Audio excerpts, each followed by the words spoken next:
அல்லாஹ்வை பொறுத்த வரைக்கும் எங்களது அமல்களில் எந்த தேவையும் இல்லை. நாங்கள் அமல் செய்யணும் எந்த தேவையும் இறைவனுக்கு இல்லை.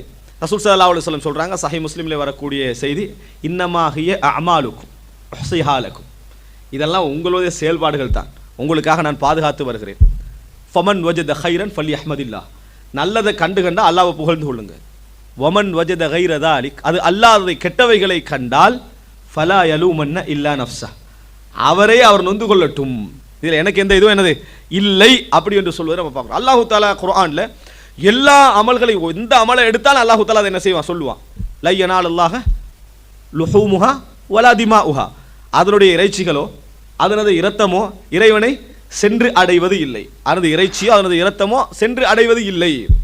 எது இறைவனை சென்றடைகிறது? இறையச்சம். எல்லா அமலையும் இறைவன் சொல்ற நேரத்தில் அதை சேர்த்து சொல்றா, என்ன உங்களது அமல்ல எனக்கு எந்த தேவையும் இல்லை, நீங்கள் செஞ்சா உங்களுக்கு நன்மை, இல்லை என்று சொன்னால் அது எனக்கு எந்த விதமான பாதிப்பும் ஏற்பட போவது கிடையாது. இது ஹதீஸ்கள்ல நிறைய நம்ம பார்க்கிறோம். அப்ப இறைவனை பொறுத்த வரைக்கும் இறைவன் அல்லாஹு தஆலா குர்ஆன்ல சொல்லி காட்டுறான், கனியுன் அனில் ஆலமீன், இந்த உலகத்தாருடைய எந்த விஷயத்தை விட்டும் இறைவன் தேவையற்ற, உலகத்தாரை விட்டு இறைவன் தேவையற்றவன். அப்ப அப்படி செய்யக்கூடிய இறைவன் மிக்ஸ்டை ஏற்றுக்கொள்ள மாட்டான், மிக்ஸ்டா இருக்கிறது என்ன செய்ய மாட்டான், ஏற்றுக்கொள்ள மாட்டான். அதே போல அதாவது குர்ஆனிலே அல்லாஹு தஆலா சொல்லி காட்டுகிறான், யாரு அதாவது உணவு படைப்பார்களே, தெய்வங்களுக்கு உணவு படைப்பார்கள், இதுல இறைவனுக்கு இது இறைவனுக்கு, அல்லாஹ்வுக்கு இது தெய்வங்களுக்கு அப்படின்னு பிரிப்பாங்க. அப்ப அல்லாஹு தஆலா என்ன சொல்றான்னு சொன்னால், எதெல்லாம் இறைவனுக்கு என்று சொல்லப்படுகிறதோ அவைகள் இறைவனை அடைவது கிடையாது. எல்லாமே யாரை போய் அடையும்? அந்த சிலைகளை போய் என்ன செய்யும்?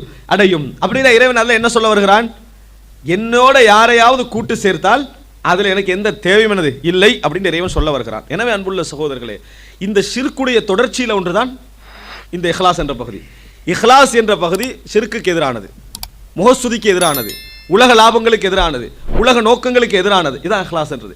நீங்க எந்த அளவுக்கு ஒருவருடைய வாழ்க்கையில் இஹ்லாஸ் அதிகமாக இருக்கிறதோ, எந்த அளவுக்கு ஒருவருடைய வாழ்க்கையில் இஹ்லாஸ் அதிகமாக இருக்கிறதோ அந்த அளவுக்கு அவரது வாழ்க்கையில் உள ரீதியாக ஒரு இன்பத்தை காணுவார்.